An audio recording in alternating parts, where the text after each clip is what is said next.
Climate change is no longer a future threat. It is already here with us.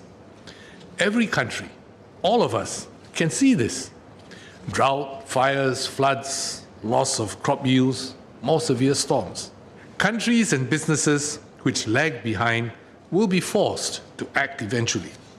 The longer they wait, the sharper and more disruptive a transition they will have to make. And this is why Singapore remains fully committed to effective climate action.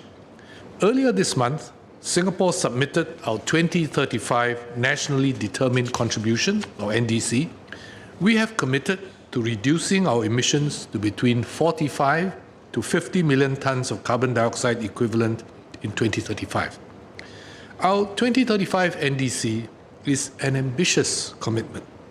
It builds on our previous target to peak and then reduce emissions to 60 million tons of CO2 equivalent by 2030. 45 million tons keeps us on a straight line trajectory from 60 million tons in 2030 down to net zero by 2050, aligning with the goals of the Paris Agreement. We are on track to meet our 2030 NDC. Despite our limited land area, we have pushed hard on solar, which remains our most viable domestic source of renewable energy. I'm pleased to announce that at the end of last year, we achieved our goal of 1.5 gigawatt peak of solar deployment by 2025. We have also signed implementation agreements on Article 6 carbon credits with Papua New Guinea and Ghana, and MOUs with more than 15 other countries. And just this morning, we signed a new implementation agreement with Bhutan. These win-win agreements will promote the development of carbon mitigation projects in these countries while helping us meet our emission targets. We are helping businesses decarbonize by supporting efforts to improve their energy efficiency.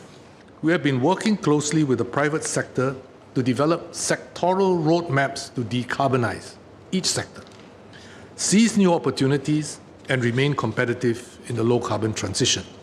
The transition also presents new opportunities.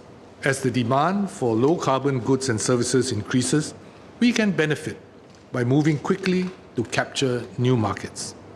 We cannot be sure what other countries will or will not do, but we will secure Singapore's future by doing our part to reduce emissions, by partnering our households and businesses in this transition, by taking steps to protect us from the effects of climate change, so that Singapore remains a sustainable, livable, and thriving country for all our citizens, ready to grasp the new opportunities in a low-carbon world.